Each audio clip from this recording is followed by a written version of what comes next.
Assalamualaikum warahmatullahi wabarakatuh.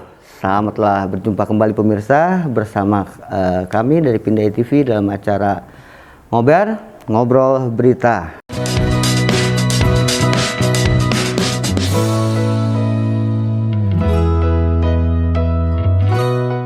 Cuman berita kali ini berita unik karena beritanya sumber berita yang saya datangkan gitu ke studio. Beliau adalah, kalau saya bilang tanggal kelahiran jangan, nanti ketahuan usianya, jangan. Hari lahirnya juga jangan juga, nanti banyak karangan bunga yang datang. Tapi beliau lahir di Jakarta. Ya.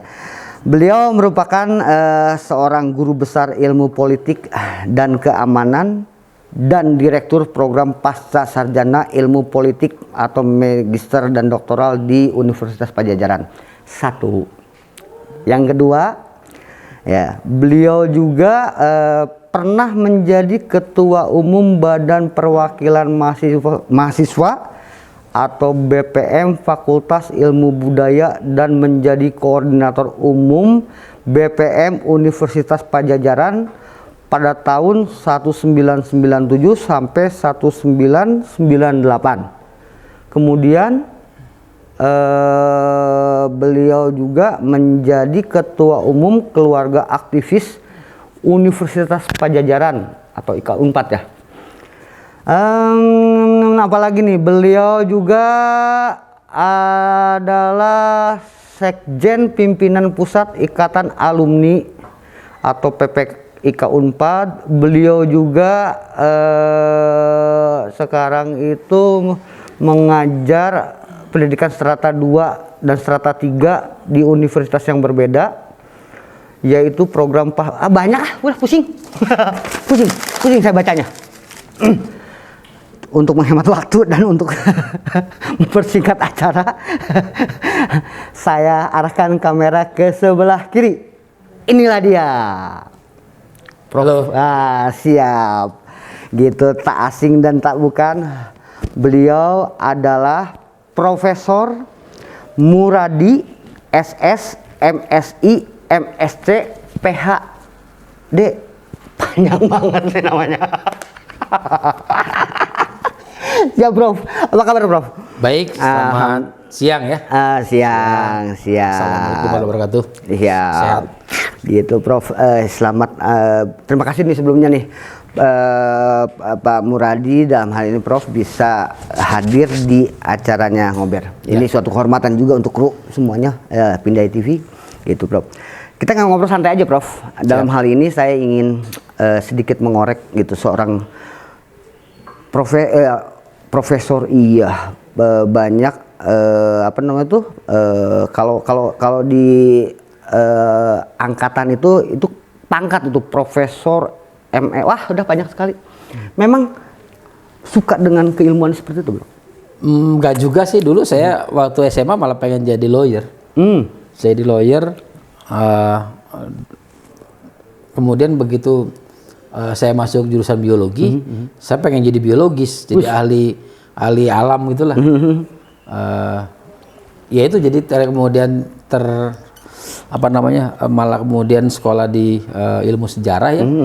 Saya ngambil sejarah politik, malah di situ kemudian jadi terjun karena saya begini, prinsip utama akademisi itu kan nggak boleh cuma sekedar teori tapi juga praktik. Jadi kadang-kadang saya makanya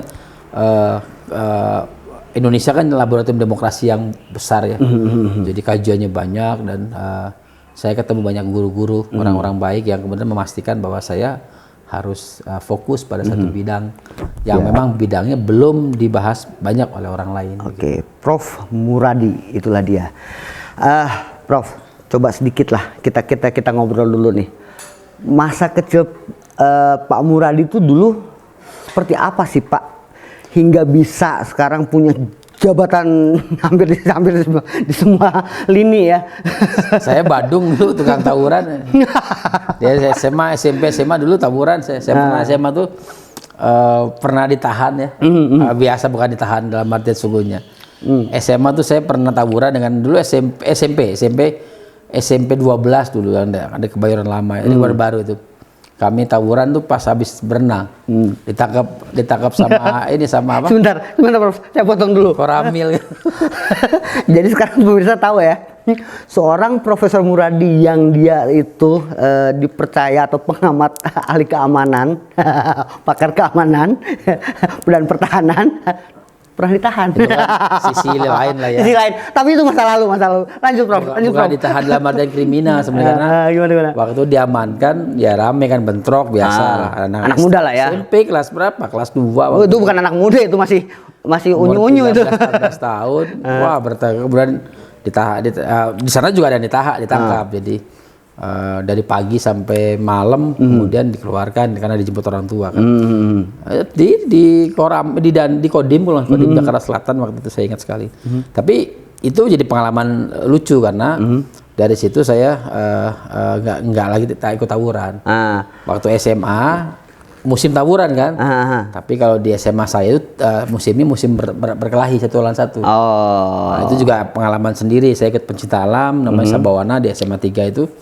Saya ya apa namanya, kalau saya nggak suka saya tiba-tiba ada senior legek lah orang bilangnya legek, saya cuma bilang sama senior saya di Sabawana pencinta alam, saya pengen berantem sama itu. Siapa sih namanya? Itu dibikinin forum, bikin kayak macam apa, arena fight club itu loh, yang tau kan, yang kayak arena juga, arena bahkan tawaran segala macam, berantem. Kalau saya kebetulan beberapa kali menang, beberapa kali juga kalah ya, tapi berantem SMA tahu lah. Nah, jadi tawuran saya berhenti di SMP. Nah, dari si SMA ya karena SMA saya termasuk SMA orang-orang berada ya. Jadi favorit lah ya. Favorit, jadi banyak gaul dengan banyak orang. Nah, dari saya dulu SMA 3 Jakarta. Jadi dari situ kemudian saya mulai kenal ternyata di langit ada langit. Nah, jadi prinsip itu yang saya kira dia ada orang baik pasti ada orang yang lebih baik lagi, dan orang jahat bisa jadi akhirnya ngelihat orang tidak bisa hitam putih gitu. Gitu. Jadi kalau tanya SMP, saya dulu SD, SMP, SMA naik sepeda. Makanya kalau sekarang saya tidak punya sepeda, ini sedikit cerita ya. Karena kemarin beberapa teman kenapa sih nggak mau hobi goes gitu. Dulu ada bike to work, sekarang lagi musim sepeda. Saya itu sampai SMA naik sepeda. Jadi dalam masa hobi naik sepeda lagi gitu. Gue udah bosen dari kecil naik sepeda. Jadi akhirnya masa sekarang gue harus naik sepeda gitu. Jadi teman-teman saya pernah datang ke rumah kan, nyampar, ayo naik sepeda, goes. Saya bilang bukan nggak mau, saya merasa sepeda tuh sudah cukup sampai 17 tahun lah ya. Dari mulai kecil sampai, jadi saya kira kalau beberapa orang anggap bahwa naik sepeda tuh hobi, saya udah bilang itu saya jalani dulu sampai malu-malu. Malu tuh bayangin di SMA saya atau saya naik sepeda ke sekolah gitu kan, saking malunya saya titip sepedanya di warung paling jauh, jalan lagi sekitar 2 kilo gitu. Saat itu SMA favorit yang orang berada, yang mereka tuh rata-rata udah pada bawa kendaraan sendiri, Prof. Betul, dan orang-orang lain udah pakai mobil. Kita sepeda gitu kan, gitulah. Oke, siap, Prof. Terus kemudian kan Prof sendiri tiba-tiba sekarang bukan tiba-tiba, akhirnya masuk ke Unpad lah ya. Masuk ke Unpad. Itu ikut PMDK atau saat itu Spenmaru? Saya Spenmaru pemilu UMPTN. UMPTN. Spenmaru tua banget. UMPTN waktu itu juga rencana mau nggak saya ambil. Karena kan saya suka dulu dua, kalau nggak jadi lawyer ya jadi scientist lah ya. Karena saya itu kalau orang bilang saya jago di biologi. Jadi kalau udah ilmu biologi, kimia tuh saya nilainya tidak pernah di bawah 9. 9,5, 9 gitu. Masuk ke jurusan? Biologi. SMA enggak, waktu SMA. Oh, SMA enggak. Jurusan sejarah waktu itu. Unpadnya. Kan nggak nyambung tuh. Nah, waktu itu stres juga karena kemarin bapak saya bilang waktu itu sudah diterima dulu aja. Karena waktu itu saya diterima juga di jurusan HI di Universitas Jayabaya di Jakarta. Sudah bayar sebagian ya. Waktu itu kalau di Jayabaya itu kan termasuk favorit dulu ya. Jayabaya Trisakti yang swasta di Jakarta itu bayarannya mahal banget. Nah, waktu saya tahu bayaran SPP di Unpad itu hanya 175.000, sementara waktu di Jayabaya kalau tidak salah saya harus bayar per semester itu hampir 2,5 juta lah per semester ya. Itu besar sekali zaman dulu ya, tahun 95. Jadi akhirnya saya ingin meringankan beban orang tua. Yaudah saya ambil dulu sambil nanti tahun kedua saya akan coba ikut UMPTN lagi gitu kan. Asumsi biar kenal dulu kan. Ya udah akhirnya masuk ya, agak agak tidak terlalu nyaman karena bukan jurusan favorit keinginan saya. Nah waktu itu ya sudah sambil jalan. Tahun kedua saya coba diterima tapi jauh tempat lain ya. Saya nggak usah sebut kampusnya, nggak enak ya. Karena nggak diterimanya, karena nggak diambilnya itu. Tapi waktu itu saya sudah mulai jatuh cinta di Bandung. Suka suasananya kan dulu Bandung nggak panas ya, masih nggak terlalu rame. Kemudian dulu Jatinangor kan bangun pagi itu masih ada kabut. Ya betul. Saya bilang udahlah, saya jalani di sini sampai kemudian mungkin waktu itu ada orang tua om saya ngomong udah kalau di Indonesia mah jurusan naon apapun boleh. Yang penting kemudian kamu punya kapasitas untuk itu. Oke, jadi dilanjut sampai lulus tuh. Sampai lulus. Begitu lulus saya dulu sama Kang Sony tuh di ojok-ojok tuh. Masuk partai. Saya sempat masuk partai. Ini. Sebentar sebelum masuk partai dulu. Siap. Aku mau potong aja rupanya. Sebelum masuk partai ini nih. Sebelum masuk partai waktu itu saya aktif di organisasi kemahasiswaan. Saya ketika di lembaga mahasiswaan dari mulai himpunan. Saya senat karena saya kurang ganteng jadi nggak dipilih. Jadi akhirnya saya jadi di BEM. Enggak, ini beneran. Iya. Sama di SMA juga kan saya di MPM. Iya. MPM itu Majelis Perwakilan Murid ya. MPK. Majelis Perwakilan Kelas lah. Saya mewakili itu karena kalau mewakili keseluruhan pasti nggak dipilih karena saya dulu kalah sama David Halik. Mungkin sinetron lah. Itu angkatan saya tuh. Wanda Hamidah, David Halik di SMA itu angkatan saya. Iya. Nah, kembali ke soal tadi, saya aktif di kemahasiswaan, saya aktif jadi aktivis. Saya dulu aktif hampir ikut di HMI. Nah, sudah datang tapi kemudian saya nggak jadi. Akhirnya saya ikut di GMNI, Gerakan Mahasiswa Nasional Indonesia. Jadi disitulah karir politik atau bukan karir politik, istilahnya pengetahuan politik lebih luas. Lebih luas. Waktu itu saya kan pembaca yang unik ya. Saya itu bisa membaca cepat ya. Dulu sering berdebat itu soal pemikiran Tan Malaka, Bung Karno, DBR dan segala macam. Saya tuh sering termasuk orang yang kemudian agak ngeyel ya kalau orang sekarang. Orang ngeyel bahasa Indonesia apa ya? Nyeleneh lah. Jadi begitu ada pemikiran itu, loh ini komitmen. Kata saya beri contoh gini. Saya Tan Malaka bicara soal ada bukunya Masa Aksi ya. Tan Malaka bilang bahwa satu-satunya cara untuk bisa mengubah republik ini adalah dengan gerakan massa yang besar. Saya bilang kalau konteksnya tahun 95 waktu itu nggak mungkin. Kenapa? Karena ada disebut sebagai dalam bahasa Gramsci ya. Itu kesadaran kelas. Kelas konsayen lah. Kesadaran kelas itu yang kemudian kita belum ada. Kenapa? Orang masih nganggap Pak Harto dulu sebagai orang yang sangat ditakuti dan dihormati. Betul. Udah dihormati tapi juga ditakuti. Dua ini kan berat banget. Jadi kesadaran kelas itu belum muncul di kelas menengah. Kami ini makanya saya selalu menggunakan teori Gramsci untuk diskusi itu karena bahasa Tan Malaka kemudian sebagian dengan bukunya Bung Karno itu kan seringkali dia menggunakan pendekatan mass struggle ya, gerak perjuangan massa itu tanpa mengedepankan kelas menengah. Karena padahal di gerakan lebih banyak tempat di Bolshevik atau di mana di Cina itu kan ya kelas menengah yang bergerak. Dia menstimulasi ya. Jangan bayangin misalnya kayak Lenin tuh kelas-kelas tukang burung, enggak, dia memang kelas menengah, bersekolah dan segala macam. Termasuk misalnya di Kuba dan sebagainya waktu itu. Waktu itu saya bicara waktu itu ya. Nah, waktu itu ramai sering bukan berdebat ya, sering beradu argumen lah. Termasuk dulu misalnya ada namanya Kang Ayi ya. Kang Ayi yang dulu wakil wali kota, kemudian ada seniornya Kang Sony itu ada Freestone kan. Nice. Itu ya luar biasa itu. Semua ya. Berdebat semua.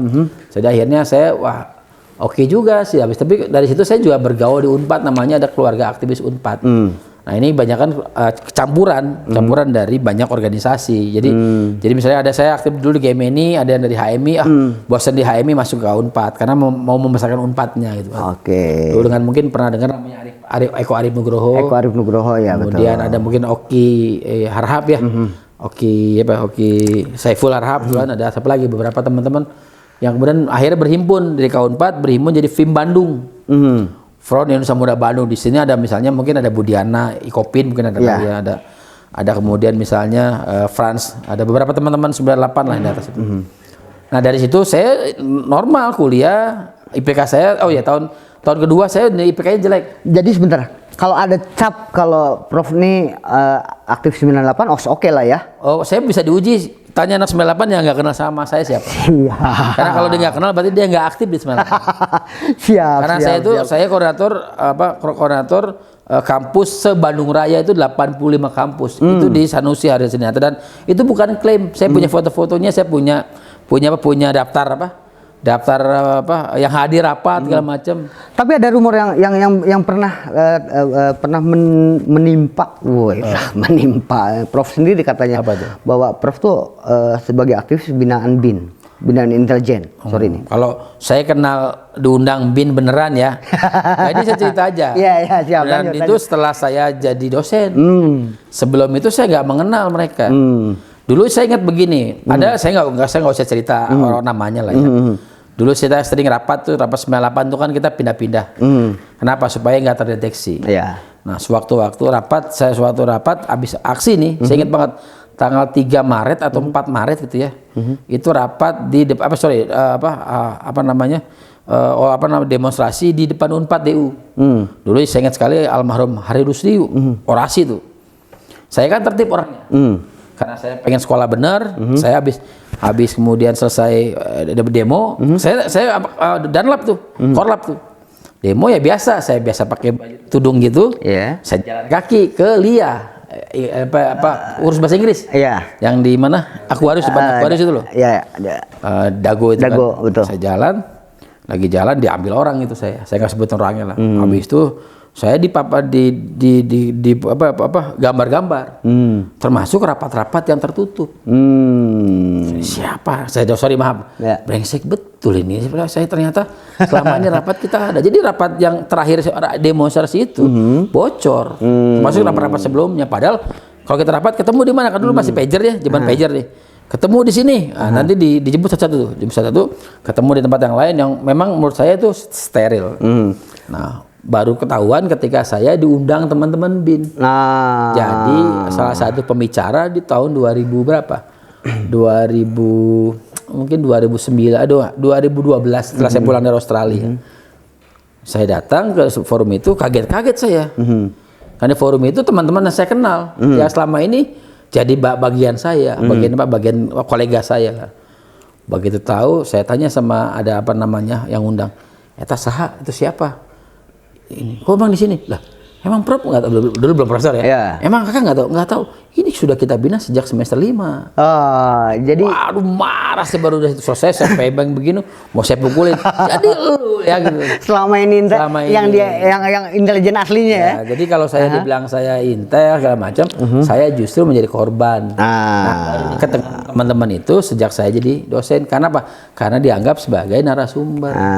Itu aja. Kalau sekarang saya dekat, iya. Karena apa? Karena sekarang kayak kabindanya teman-teman itu ya teman main. Ya. Tapi bukan sebagai kemudian kita melaporkan, tidak. Itu bukan gaya saya lah. Jadi sebagai klarifikasi nih ya Boleh, terhadap rumor ketika saat itu ya. Makanya saya bingung kok saya dibilang dekat sama BIN. Kalau dulu malah pernah misalnya begini contoh ya, ini juga cerita di ketika tahun 98 itu di Gor Sanusi, saya jam berapa? Jam 1:30 dibangun sama orang.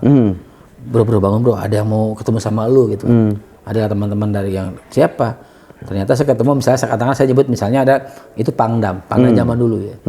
Dia minta begini, udah Anda saya biayain semuanya, tapi asal ke Jakarta.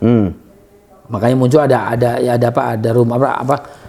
namanya slogan ABCD, Anak Bandung Cinta Damai. Waktu itu Bandung pengen dilululantakan. Kalau kita ke Jakarta kemarin itu teman-teman yang sekian puluh kampus ke Jakarta, mungkin Bandung itu akan. Kenapa merasa menjadi anak Bandung? Lahir di Jakarta, besar di Jakarta, sekolah di Jakarta, hanya kuliah saja di Bandung sudah merasa menjadi anak Bandung. Karena saya ngerasa Bandung menerima saya. Karena begini, dalam posisi tertentu Bandung itu kan landscape gerakan politik ya. Dari tahun 20-an, awal-awal abad 9, abad 20. Dulu Bung Karno sekolah di sini, Sahri dan segala macam main di sini, Hatta dan sampai kemudian pendirian SI, PNI dan segala macam kan di sini kan ya. Sampai kemudian pada level tertentu dia menjadi barometer. Makanya saya selalu bilang bahwa ke teman-teman ya, bahwa kalau Bandung Jogja gitu kemudian belum bergerak ya, maka Indonesia belum akan terjadi apa-apa. Barometer itu ya. Barometer ya. Makanya kalau dulu untuk memanas-manasi teman-teman yang swasta ya, kalau kampus negeri Unpad ITB belum gerak, Bandung nggak akan kejadian apa-apa. Sama begitu dulu.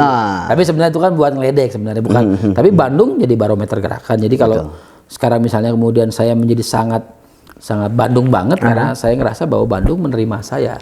Dia sudah senapas lah dengan dalam hidupnya. Saya mungkin cuma 17 tahun ya di Jakarta. Selebihnya saya sekarang 43 tahun di Bandung sudah gak kemana-mana lagi. Saya beranak pinak, saya punya anak 3, tinggal di Bandung, kemudian ya sudah menjadi bagian dari nafasnya orang Bandung. Anak 3, yang paling besar di mana, Prof? SMA kelas 2 di SMA 8. SMA 8 ini ya. Kemudian yang keduanya SMA kelas 1 di SMA 8 juga. Nah yang kecil bedanya hampir 15 tahun. Yang ini si Encep, saya panggilnya namanya Atila, panggilnya Encep. Itu umurnya baru 9-10 bulan sekarang. 10 bulan, siap. Sehat semua ya, Prof? Alhamdulillah mereka sehat dan jadi anak baik lah. Anak baik ya. Penting itu. Oke, balik ke masa keilmuan nih. Kan Prof sendiri sering jadi pembicara, pengamat politik, pertahanan keamanan. Berarti ilmunya semua dari ketika berorganisasi di mahasiswa dulu ya, Prof? Nggak, jadi begini, saya tuh sebenarnya dari awal doyan ngomong. Tahu nggak dasarnya saya itu sudah ngomong? Karena saya waktu sampai SMA kelas 2, saya tuh gagap. Saya pernah diketawain. Ajis? Wah, kalau Ajis kan main-main. Ini gagap bener. Ya maksudnya gagap begitu lah ya. Ajis gagap lah ya. Nah, jadi gagap tuh begitu saya tegang, saya nggak bisa ngomong. Nah waktu itu saya ketemu sama orangnya, saya waktu SMA kelas 2. Saya dipermalukan betul waktu kan dulu SMA atau kelas 2 kan giliran. Contohin dulu gagapnya kayak gimana, Prof? Ya nggak bisa ngomong. Iya. Ngomong aja susah. Mau ngomong susah. Kalau dia bilang, kenapa baru ngomong? Itu beneran kejadian saya. Nah, saya tanya kenapa kira-kira waktu itu saya ketemu sama orangnya udah agak senior di pencinta alam. Dia bilang, bro, mendingan lu ngaca. Kaget kan, tersinggung dong ngaca. Gak ngaca sambil bicara. Lihat ekspresimu di kaca itu, nanti keluar. Itu yang pertama. Yang kedua, saya ada namanya teori air. Jadi isi air bak tuh, ember itu diisi terus, nanti air tuh kan keluar. Nah keluar jadi kata-kata. Makanya waktu itu saya sampai kelas 3 SMA tuh ngurus media massa namanya. Ada namanya koran tulip di SMA 3 itu. Mading lah ya? Bukan, koran. Oh koran? Koran kita terbitkan sebulan sekali. Saya dulu pemret saya lupa lah. Tapi yang pasti saya ngerjain semua lah gitu. Jadi karena ini belum dapat, saya bantuin ngerjain soal sajak, bikin sajak gitu. Sampai begitu. Sampai akhirnya orang tahu bahwa itu isinya yang menulis Muradi semua. Gitu. Saya bilang akhirnya dipanggil kepala sekolah. Saya bilang, Pak, saya ya udah ajar teman-teman yang lain. Walaupun akhirnya terstimulasi. Ada beberapa yang bareng sama saya memang jadi jurnalis ya. Nah kalau David Halik termasuk yang bareng sama saya tuh. David Halik juga ngurus media yang masa itu. Kemudian ada satu misalnya sekarang tuh jadi senior produser di Southeast Asia TV ya. Ada dulu dia di Trans 7 kalau nggak salah. Trans 7 betul.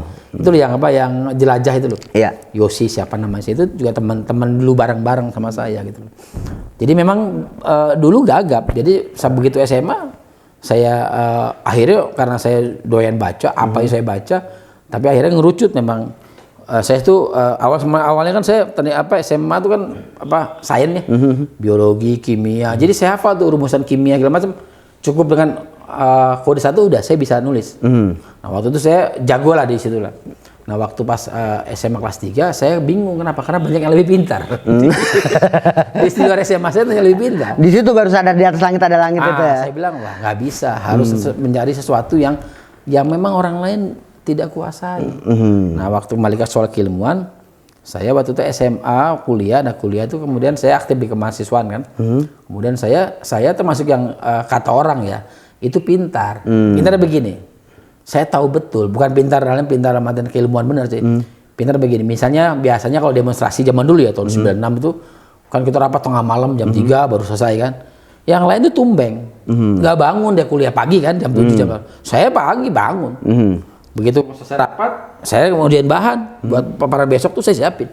Dulu masih ketik kan, kerjain udah kumpulin. bengkak gitu kan, tapi tetap datang. Makanya nilai saya nggak pernah drop. Saya tuh nggak pernah kurang dari 3,5 IPK saya. Ya. Mantap. Jadi kita lulus di IPK? IPK 3,4,5. Karena apa? Karena skripsinya dapat B. Kalau dapat A saya bisa kumlot tadi itu. Ya biasa lah dia kan. Siap naik turun lah standar lah ya. Gitu, siap. Ya, kembali lagi ke masalah tadi, masalah Prof menjadi pembicara itu. Ya. Keilmuan yang didapat, terus kok berani-berani, sorry ya, soal saya harus bilang berani-beranian hanya mendapatkan ilmu secara otodidak, mungkin bukan dari ini ya. Yang mana nih? Keilmuan tentang ilmu politik. Enggak, saya itu belajar betul. Jadi kan belajar normal kan. Saya waktu itu kelas 2 SMA tahun 2001 saya sempat melalang buana jadi jadi wartawan ya. Saya bahkan akhirnya refuse tidak jadi diwawancara Bambang Harimurti waktu Tempo karena saya diminta untuk daftar di Unpad. Jadi dulu almarhum Pak Himendra, dulu rektor sebelum sekarang ya, almarhum Pak Himendra itu ketemu saya di Jakarta. Saya lagi jadi wartawan ini. Muradi, kamu ngapain di sini? Jadi wartawan, Prof. Lah bantu bapak lah, pulang aja. Ditunggu sama begitu. Saya waktu itu kan sebenarnya lagi happy. Karena waktu itu pengen jadi masuk partai macam itu lah. Saya pulang nggak ada beliau agak shock juga karena waktu dulu honor gaji wartawan waktu itu ya karena saya wartawan komunitas, wartawan majalah mobil mungkin sebelum saya diterima di Tempo sampai saya datang gitu. Saya udah akhir pulang ke Bandung dan ya udah mulai jadi asdos. Kemudian saya ketemu ada beberapa orang baik ya. Saya itu justru belajar ya politik dan belajar positioning kajian itu dari namanya Pak J. Kristiadi, orang CSIS Jakarta, mungkin pernah dengar. Beliau cuma bilang, Muradi kalau kamu mau jadi peneliti carilah yang belum orang pelajari, karena kalau kamu orang akan memilih orang yang lebih senior atau lebih pengalaman dibanding kamu. Waktu itu ada beberapa pilihan ya, politik militer atau politik polisi waktu itu. Politik militer banyak banget kan, waktu itu yang politik polisi sedikit. Jadi saya kemudian lebih spesialisasi ya. Ada spesialis, umumnya politik keamanan, tapi spesialisnya ada politik polisi dan sebagainya. Akhirnya saya pilih ke sana. Nah S2 saya nulis soal politik militer. Nah dari situ kemudian dari politik militer saya menjadi ngerasa itu terlalu umum, butuh yang lebih spesifik lagi. Waktu itu saya akhirnya S2 saya di Singapura baru ngambil polisi. Ngambil polisi, kemudian S3 saya ngambil soal polisi juga. Berbicara masalah soal politik, kita sedang kita langsung ngobrol ke skill. Ini nggak nanya lagi soal partai tadi. Nanti. Atau masih ada soal partai itu masih ada yang ingin di? Ya, saya mau ceritain dulu. Siap. Waktu itu ada apa nih? Ya waktu itu kan partai kan, ada di partai. Saya di jok-jok sama temannya Kang Sony itu. Siap. Jadi ini sebetulnya ada sedikit unek-unek yang ingin dilemparkan sama Sony ini. Mungkin nanti ada yang ngerasa Sony kasih komentar ya di bawahnya nanti.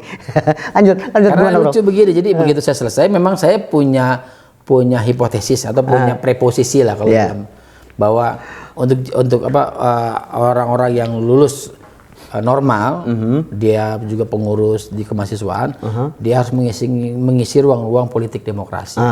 Waktu itu kan saya lulus tahun 2000, demokrasi masih transisi ya. Nah, waktu itu ada nawarin memang ada beberapa partai, termasuk misalnya PDIP, ada Golkar dan sebagainya. Dan termasuk PKS dulu, masih nama PK dulu. Kemudian karena saya garis politiknya lebih dekat ke PD Perjuangan, saya masuk PD Perjuangan waktu itu ya. Bukan jadi pengurus inti, cuman biasa lah yang bikin kopi. Iya, underbound lah ya. Anak-anak kalau bahasa sekarang underbound lah gitu. Jadi punya dulu kopi, saya bikin tuh udah gitu. Saya waktu diledek juga sama teman-teman. Lu gila Mur, lu ketua aktivis mahasiswaan, orang lain semua kenal di Bandung. Di sini lu cuma bikin kopi, ya nggak apa-apa, proses kan. Nah tapi lucunya memang ternyata dunia saya bukan dunia politik praktis. Saya kemudian ketemu Pak Himendra itu diminta pulang ke Bandung. Saya mulai jadi asisten. Kemudian saya pelan-pelan bilang Pak Himendra, bilang aja sama mereka kamu sudah jadi PNS supaya kemudian mereka tidak lagi minta saya sebagai bagian dari partai kan. Karena waktu itu kan yang bikin kopi enak kayaknya saya. Jadi makanya saya tanyain murah di mana Prof. Betul. Jadi gitu. Malah saya dapat kabar Apa tuh? bahwa Prof ini ada seorang barista yang handal juga nih. Saya belajar di sini banyak. Tapi dulu kopinya kan kopi bubuk biasa ya. Cuman kan pakai hati. Jadi enak gitu. Jadi intinya sebenarnya barista itu harus pakai hati.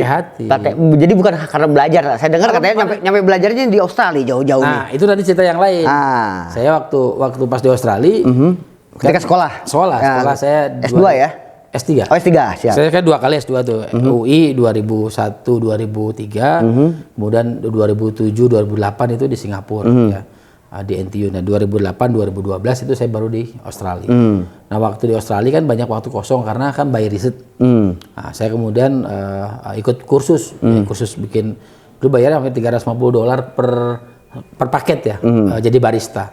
Ternyata nggak susah. Nah, barista intinya salah satu pengajar di kursus itu adalah dia bilang begini, bahasa Indonesia begini, apapun kopinya kalau kamu buat itu nggak pakai hati itu rasanya tidak enak.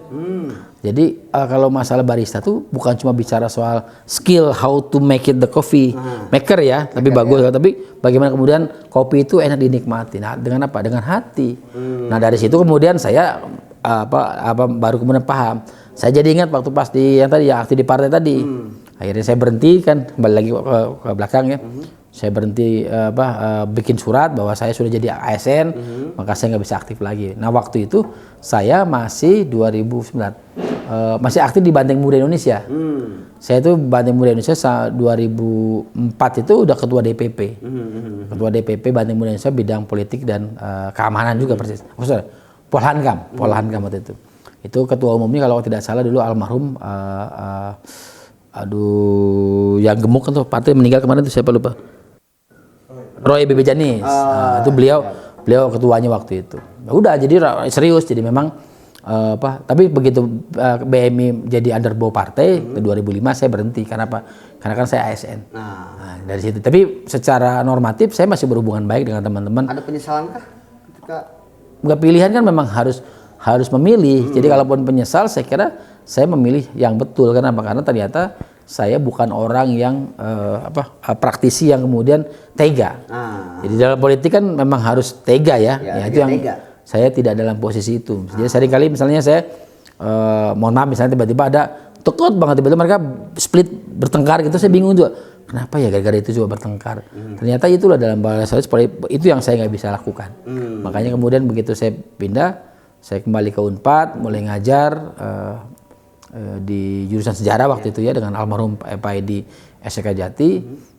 Saya kemudian belajar banyak bahwa memang menjadi akademisi itu ya harus total. Nah, saya ilmunya cuma satu, saya tuh menang banyak baca.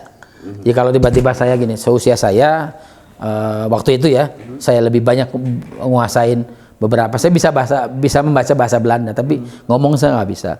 Karena kan ada mata kuliah juga di jurusan sejarah waktu itu, ada 4 SKS.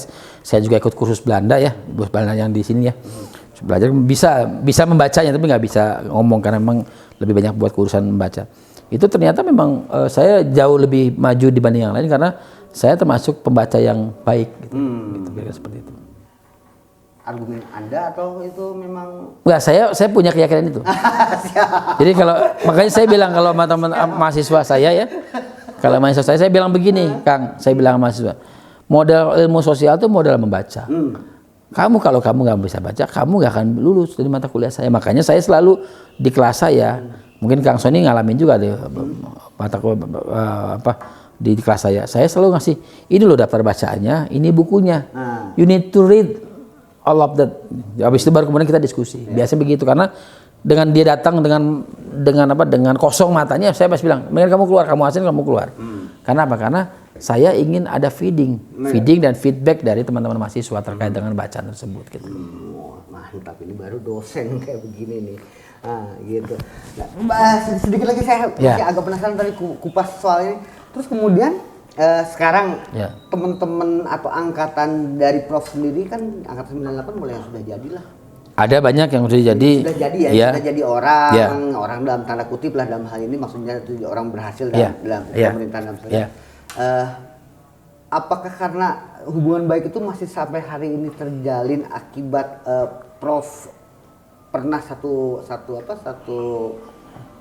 pemahaman ideologi saat itu, atau sekarang itu terjadi akibat kemampuan Prof sendiri sebagai? Enggak juga, saya kira memang satu yang kurang dari kita ya. Saya kira karena jejaring itu tidak dioptimalkan ya. Saya sih, kalau saya sekarang itu bisa begini, banyak orang yang bantu saya. Dari orang-orang hebat lah. Ada di Jakarta ada Prof, ada Pak J. Kristiadi, kemudian juga misalnya di Bandung tuh ada almarhum Pak Rektor ya, almarhum Pak Himendra, ada kemudian Prof Luli ya, kemudian di jurusan, kemudian juga ada yang lain-lain, termasuk misalnya bagaimana mereka kemudian menstimulasi saya dengan banyak pekerjaan dan lain-lain. Nah, misalnya saya dulu belajar dengan Prof Edi Esa Kejati, itu luar biasa. Orang itu ternyata lebih ulet dibanding banyak orang yang saya temuin. Almarhum ya. Saya perhatikan beliau tuh sama. Jadi dia nggak pernah ngeluh, datang pagi, besok pulang lagi pagi, datang terus gitu. Saya perhatiin, oh ternyata ini kunci beliau sukses kan. Ya walaupun memang beliau meninggalnya muda ya, karena mungkin sakit, karena nggak kontrol makan dan sebagainya. Tapi dari situ saya belajar bahwa ya soal menjadi siapa kita itu adalah ya kita profesional. Jadi nggak usah kemudian tiba-tiba nggak bisa datang, wah kena sakit perut. Ya, saya udah kayak gitu, udah ilfil dengan siapapun, termasuk misalnya mahasiswa katakanlah, Pak, mohon maaf telat nih, angkotnya nggak ada, bisa gitu kan. Buat saya itu urusanmu. Urusan saya sama kamu adalah kamu jam 8 tank di depan kelas saya di sini, titik di situ. Makanya saya kalau janji sama orang ya, kalau saya udah pasti telat, saya pasti 1 jam, setengah jam sebelumnya saya kasih tahu. Saya mohon maaf telat, sekitar setengah jam sampai 1 jam karena begini. Karena jangan sampai nanti pas tank baru ngasih tahu. Nah ini yang saya kira pelajaran penting dari banyak orang-orang sukses. Menghargai waktu. Betul. Biasanya dari seseorang sudah bisa menghargai waktu adalah seseorang. Menghargai orang. Betul. Seperti itu. Jadi sebenarnya saya juga tadi ingin meminta maaf dulu sama Prof. Saya jadi kemarin datangnya 1, tapi baru datang setengah 2, mohon maaf loh. Saya tahu orangnya kenapa yang ya sudahlah. Nanti suruh dia kasih komentar di bawah nanti Prof. Gitu, oke Prof. Balik lagi ke masalah keilmuan yang tadi saya ingin tanyakan sebetulnya sama Prof tuh. Kan sekarang lagi Covid nih Prof. Ya. Jadi sekarang sebetulnya dibilang adem, ya mungkin Indonesia ini adem. Ya, tapi mungkin di tengah keademan ini juga kita melihat sudah mulai ada riak-riak kecil lah, yang kalau kita turun ke bawah ya rasa ketidakpuasan terhadap atau tidak trust pemerintah dalam mengatasi pandemi ini. Gitu. Saya tahu. Pertanyaannya adalah mana negara yang kemudian dianggap sukses? Hampir semuanya nggak ada. Semuanya itu learning by doing. Jadi semua belajar dalam posisi yang sebenarnya ini apa sih gitu loh. Kita baru bisa mulai menangkap, oh ternyata COVID-19 tuh ini loh. Maka kalau begini ya nggak apa-apa. Makanya kemudian saya maklum ketika misalnya Pak Jokowi, Juli kita akan sekolah normal. Karena beliau dan mungkin juga pemimpin politik yang lainnya menganggap bahwa ada pola yang mereka baca. Jadi kalau kita begini nih baik-baik saja nggak akan ketularan. Tapi kalau tiba-tiba kita ada masalah, kita nggak sehat pasti ketularan dan sebagainya. Jadi kalau saya sih nganggap kalaupun orang kemudian merasa bahwa COVID ini tidak ditangani dengan baik-baik saja, sebenarnya karena memang dalam konteks orangnya juga mungkin sudah mulai bosan. Sekarang begini. 1 tahun dok. Saya contoh begini nanya nih ya. Saya nanya misalnya, oke, kamu di rumah, ngapain? Kamu bisa ngasih saya makan nggak tiap bulan, tiap hari? Pertanyaan itu nggak bisa dijawab pemerintah. Kenapa? Karena kondisi pemerintah pun dalam posisi yang tidak sama. Yang pemerintah harus lakukan adalah bagaimana mengedepankan proses kebijakan yang makin ketat. Nah, pengetatan itu saya kira bisa kelihatan dalam banyak hal memang. Bahwa ada yang meninggal itu bagian dari situasi yang memang belum bisa ditengahi. Tapi dengan ada vaksin dan segala macam saya kira itu menjadi bagian penting yang memang mereka sedang jalani gitu. Yang sebetulnya menurut Prof sendiri, pemerintah Indonesia ini sudah tepat tidak dalam menjalankan? Saya nyebutnya on the right track-nya udah betul. Tapi masih ongoing proses. Jadi gini, ada yang kemudian tracknya nggak masuk. Ini tracknya udah masuk, tapi memang belum speednya belum secepat yang kita mau. Katakan misalnya begini, saya ambil contoh misalnya Amerika Serikat. Amerika tuh lebih banyak loh, hampir 500.000 loh meninggal. Lebih banyak daripada Indonesia. Lebih banyak dari Indonesia. Artinya maksud saya, ini nggak main-main. Tracknya aja mereka belum masuk. Nah sekarang tracknya kita sudah masuk. Kita juga punya banyak local wisdom ya. Tadi jamu, kemudian apalagi macam-macam lah yang memang buat kita kemudian bisa imun gitu. Itu buat saya sebenarnya adalah bagian penting. Tapi tracknya sudah betul. Hanya tinggal bagaimana kemudian pemerintah melakukan speednya lebih cepat. Apa contoh misalnya? Speed untuk misalnya pengadaan vaksin. Sekarang baru 40 juta. Gimana kemudian kita mengejar minimum misalnya 150 juta. Setengah dari Indonesia minimal gitu kan. Kalau bisa nggak? Nah itu harus speednya dipercepat. Nah, tinggal kan problemnya speed kita cepat, yang negara lain juga melakukan yang sama. Nah itu yang saya kira perlu dipahami betul. Jadi sekarang tugas kita ya stay away from the problem gitu kan. Ya menjaga jarak dari COVID. Kemudian kalau nggak kenal, kita nggak bisa kemudian terlalu dekat dan sebagainya. Saya selalu bilang begitu. Saya begitu ketemu orang itu, kayak misalnya kemarin saya ke Padang, tiba-tiba diajak makan di, mungkin ada bebek sawah ya, ada mungkin teman-teman pernah dengar itu. Enak banget makanannya. Saya berapa kali sih. Tapi begitu saya ke sana, ramai sekali. Itu udah nggak ada batasan